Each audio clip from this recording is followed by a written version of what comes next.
미래를 보는 창 JTB. 안녕하세요. JTB 제이입니다.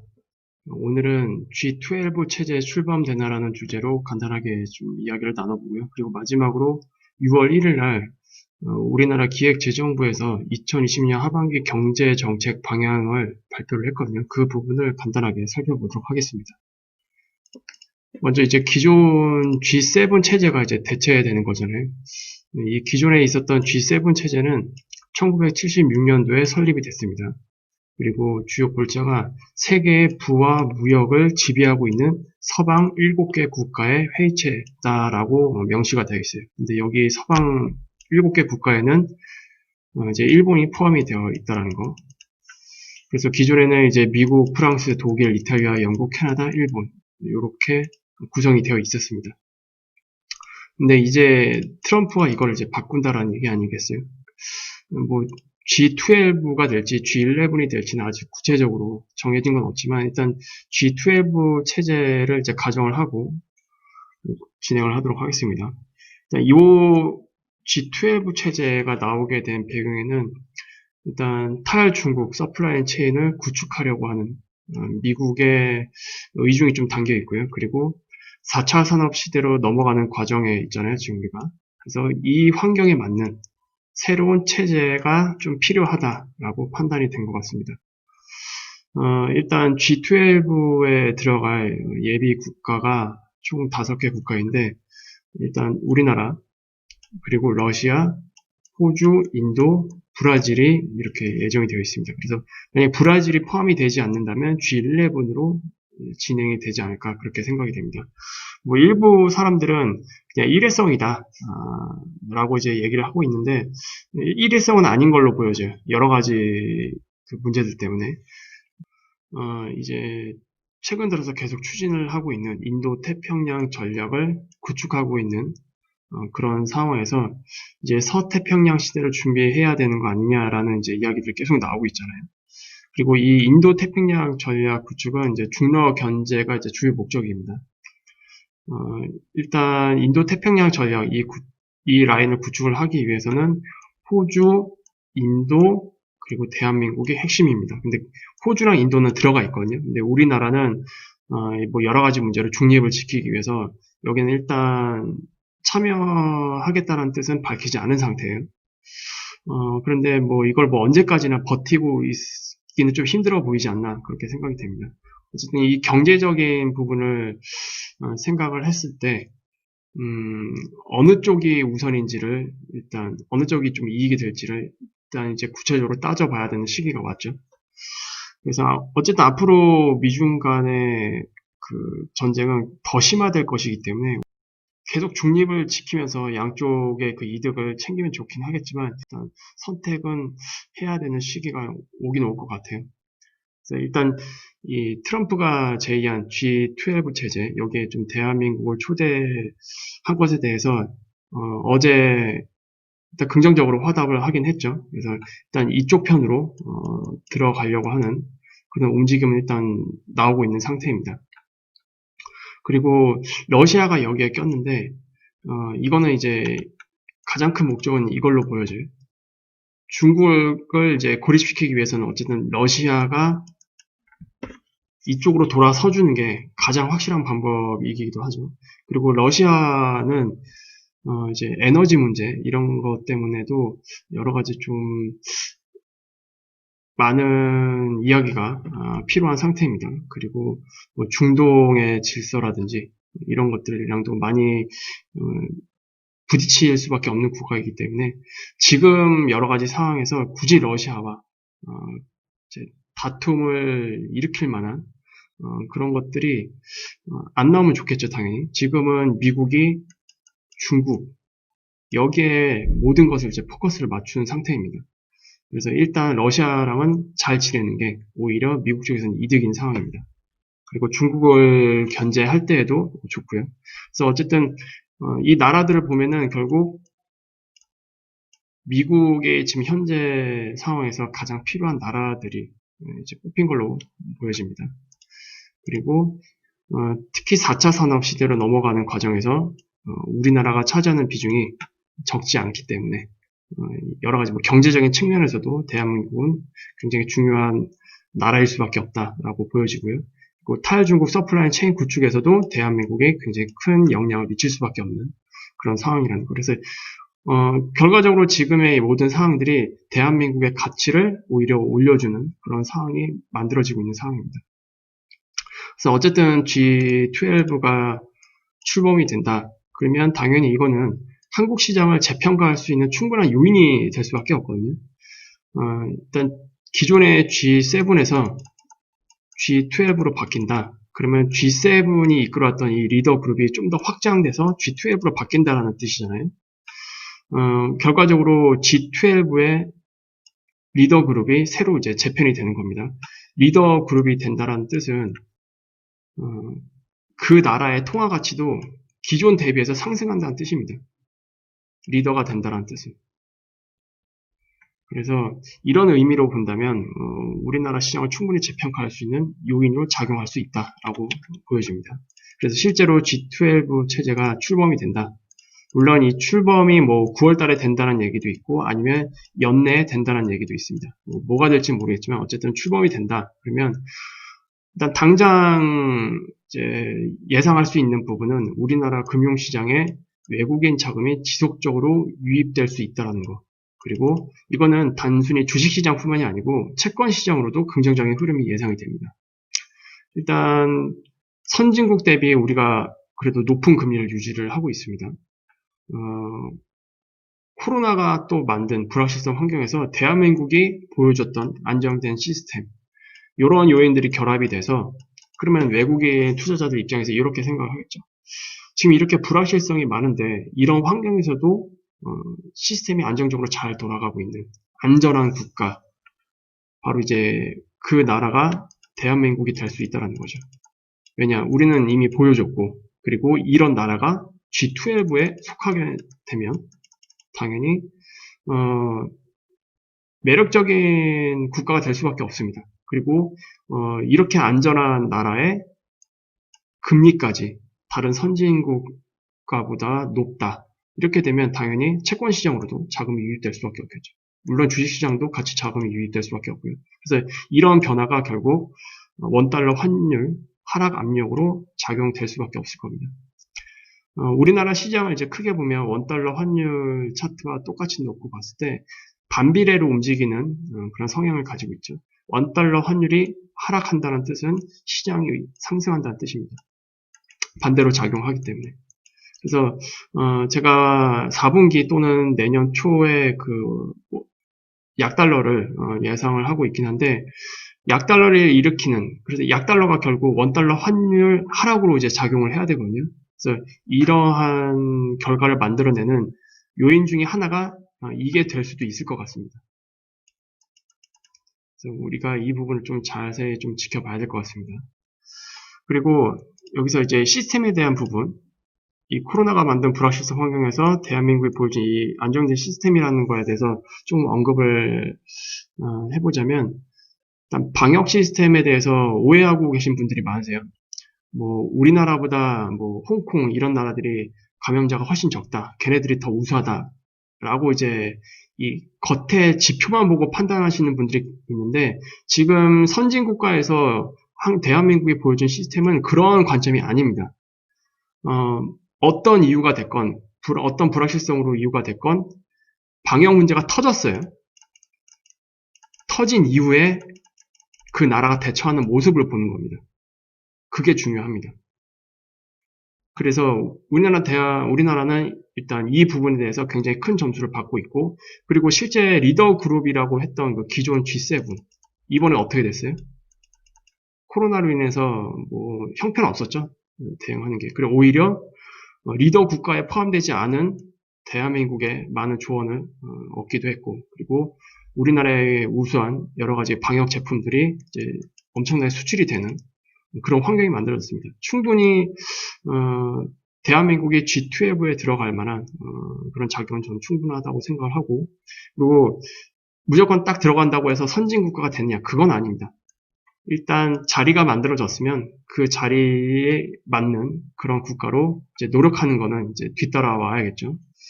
그래서 어쨌든 대한민국이 보여준 이 안정된 그 시스템, 이런 것들, 그리고 이런 나라가 G12에 들어왔을 때 시장에서 바라보는 재평가, 이런 부분을 같이 연계해서 생각을 해보시면 될 것 같습니다. 그리고 아까 제가 채권 금리 얘기를 했는데, 지금 우리나라 10년물 기준으로 한번 볼게요. 우리나라 10년물 기준으로 채권 금리가 현재 1.4입니다. 근데 지금 미국 10년물 같은 경우는 0.7이에요. 무려 대한민국이 2배나 더 줍니다. 금리를. 그래서 이러한 여러 가지 요인들 때문에 우리나라 채권 시장으로도 많은 자금이 유입이 될 수 있다는 거. 그리고 크게 봤을 때는 우리나라 시장으로 외국인 투자 자금이 들어올 수 있다라는 그런 환경을 충분히 만들 수가 있습니다. G12가 이제 정식으로 출범이 될 경우 이렇게 이해를 하시면 되고, 그리고 제 환율 시장을 잠깐만 체크를 해볼게요. 이거는 일단 달러 인덱스입니다. 달러 인덱스 선물인데, 일단 코로나로 인해서 달러 인덱스가 급하게 올랐고, 그리고 급하게 하락을 했죠. 그리고 거의 두 달 정도 이렇게 수렴을 추세를 만들었어요. 수렴 추세를 이렇게 만들었는데, 최근 이 수렴 추세를 하방으로 뚫어버렸습니다. 그래서 크게 이런 식의 조정이 진행되고 있는데, 달러 인덱스가 이렇게 하락을 했다는 뜻은 당연히 약달러의 흐름을 보여준다라고 해석을 할 수가 있죠. 근데 이런 흐름을 만든 가장 큰 비중은 유로화입니다. 유로화 강세. 이게 가장 많이 작용을 했고요. 그리고 여기에 원달러 환율을 이제 좀 비교를 해보자면 좀 더 자세히 알 수 있습니다. 달러 인덱스 같은 경우는 이 수렴 추세 이 저점을 하락 돌파했거든요. 근데 원달러 환율 같은 경우에는 이때 발생했던 이 저점 구간 있잖아요. 여기를 아직 하락 돌파하지는 못했습니다. 그래서 달러 인덱스 하락의 영향을 받고 있긴 하지만 어쨌든 달러 인덱스를 하방으로 만든 근본적인 요인이 일단 유로화 쪽에 많이 편성이 되어 있기 때문에 아직 이 저점을 뚫지 못했습니다. 그러나 최근에 이 달러 인덱스 하락 영향으로 우리나라 원달러 환율도 지금 빠르게 지금 내려오고 있는 상황입니다. 물론 지금 시장 자체도 그렇고 한번 원달러 환율이 다시 한번 위로 올라갈 가능성은 충분히 열려 있긴 있습니다. 그런 이후에 저는 크게 원달러 환율이 하락하는 그런 모습을 일단 예상은 하고 있긴 있는데 일단 이건 좀 지켜보도록 할게요. 어떤 식으로 이제 환율 시장이 만들어질지는 시장 관점에서 보면은 6월 선물과 옵션 동시 만기 다음 주 목요일입니다. 다음 주 목요일 이후에 좀 살펴보도록 할게요. 그때 이유가 원달러 환율 시장 방향이 좀 중요해 보이고 일단 지금 여러 가지 포지션 상황으로 봤을 때 6월 선물 옵션 동시 만기일까지는 지금의 흐름이 유지될 가능성이 좀 커 보입니다. 그래서 그 이후에 한번 원달러 환율 흐름도 다시 한번 체크를 해보도록 할게요. 그리고 제가 추가적으로 이제 언급해드릴 내용은 이제 요겁니다. 기획재정부에서 6월 1일 날 내놓은 자료거든요. 일단 하반기 경제 정책 방향에 대해서 내놨는데 일단 모든 내용을 살펴보기에는 시간이 좀 많이 걸릴 것 같아서 크게 종합평가 부분 그리고 하반기 경제 정책을 어떻게 요약해놨는지 그 부분만 살펴보도록 하겠습니다. 일단 종합평가 이건 이제 현재까지 진행되어 온 모습을 가지고 평가를 한 내용이죠. 코로나19가 경제 여건 등 모든 것을 좌우하는 초불확실성에 직면하고 있는 가운데 경제 민생 어려움 등 위기 국면 지속으로 우려가 큰 상황이긴 하다. 그리고 전반적인 그 확진자 비율을 보면은 일단 1차 유행은 어느 정도 마무리되고 있는 상황입니다. 근데 이제 겨울이 이제 문제잖아요. 2차 유행이 발생할 것인가 아닌가. 물론 뭐 어떤 식으로 진행될지 모르겠습니다. 뭐 2차 유행이 관리가 되는 수준에서 그냥 컨트롤이 된다. 그러면 뭐 크게 뭐 문제가 되진 않을 거예요. 근데 대유행으로 만약에 번진다. 그러면 우리는 뭐 또 다른 환경에 또 노출이 될 수가 있기 때문에 이건 말 그대로 불확실성이에요. 이거는 뭐 예상을 할 수가 없습니다. 겨울철 2차 대유행이 될 수도 있고 안 될 수도 있기 때문에 뭐 이걸 가지고 뭐 어느 방향으로 확정지어서 생각해 볼 필요는 없을 것 같고, 일단 우리가 지금 할 수 있는 거에 대해서 좀 집중을 해볼 필요가 있겠죠. 어, 일단 방역에 대한 부분, 그리고 정책 대응 이런 것들을 보면은 여러 가지 요인들 때문에 일단 OECD 36개국 중에서 우리나라가 2020년 경제 성장률은 1위가 전망이 된다라고 지금 나오고 있습니다. 이건 뭐 의미는 당연히 수치죠. 우리나라가 생각보다 선진국에서 진행한 그런 대대적인 셧다운을 하지 않았음에도 불구하고 어쨌든 컨트롤이 되고 있다라는 거. 그런 것들이 일단 경제적으로 지금 수치적으로 반영이 되고 있는 상황입니다. 그리고 다른 나라보다 여기도 나오고 있지만 다른 나라보다 빠른 코로나19 국난 극복 그리고 세계 경제 선도형 기반 구축을 위해 방역 대응 노력을 지속을 하면서 그간의 버티기 지원을 넘어서 일어서기 그리고 포스트 코로나 시대 개척 노력을 병행해야 된다라고 이제 언급이 되고 있습니다. 일단 충격이 왔기 때문에 일단 버티기는 지금 모든 나라가 하고 있죠. 이거는 이제 재정 정책으로 버티고 있습니다. 버티기만 하면 안 되겠죠. 성장 동력을 만들어야 됩니다. 그게 이제 일어서기 요건데 여기에 포커스를 맞춘다면 이것도 마찬가지로 이제 4차 산업 육성입니다. 그리고 한국판 뉴딜 이런 형태로 나오면서 이제 비대면 일자리 그리고 비대면 사업을 이제 성장시키는 그런 국면으로 이제 넘어가는 그런 흐름에 있습니다. 그래서 단순히 버티기라고 한다면 그냥 재정만 계속 퍼부어서 버틸 수밖에 없고 이건 언젠가 끝이 오거든요. 그런데 버티기 국면을 만들어 놓고 그 버티는 과정에서 다른 그 사업 국면으로 좀 넘어가야 됩니다. 그게 이제 4차 산업이고요. 어쨌든 신성장 동력은 여기서 나올 수밖에 없기 때문에 이런 버티기 국면에서 이쪽으로 많은 투자가 일어나야 됩니다. 근데 지금 이런 모든 것들을 할 수 있는 거는 지금 재정밖에 없어요. 그나마 한국이 GDP 대비 이제 부채 비율이 낮기 때문에 그나마 좀 다행인 것 같아요. 우리나라가 다른 선진국가 대비 그 여러 가지 OECD 국가 평균으로 보더라도 GDP 대비 부채 비율 같은 경우에는 굉장히 양호한 상태입니다. 건전한 상태예요. 그래서 이런 힘을 이제 바탕으로 해서 우리나라는 상대적으로 과감한 재정 정책을 펼칠 수 있는 환경이 있기는 합니다. 이런 것들도 지금 우리가 위기를 극복하는 데에서 많은 위안이 되는 부분이긴 합니다. 그래서 뭐 이게 잘 자리가 잡혀야겠죠. 이거는 뭐 단기간에 되는 문제가 아니고 2025년까지 쭉 이어질 겁니다. 이런 형태의 그 투자 같은 경우에는. 그리고 금융시장 충격을 이제 완화하는 부분. 여기에는 지금 뭐 연준을 필두로 해서 각 중앙은행이 계속 신경을 쓰고 있는 모습인데, 그래서 여기에 뭐 국제공조라는 이야기가 나오고 있는 거고요. 이거는 코로나19가 완전히 위기가 해소되기 전까지는 계속 진행이 될 것으로 보여집니다. 거의 뭐 투트랙으로 갈 것 같아요. 금융시장과 그리고 실물경제를 지원하는 그런 형태. 그리고 이제 다음 내용을 보겠습니다.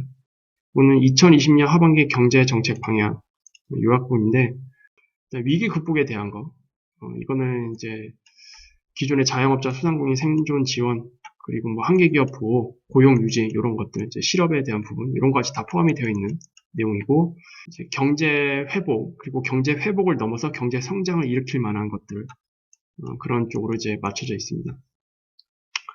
그리고 포스트 코로나 시대 개척을 위한 선도형 경제 기반 구축. 요거는 이제 결국 4차 산업 육성이죠. 여기에는 그래서 한국판 뉴딜이 이제 핵심이 될 수밖에 없고요.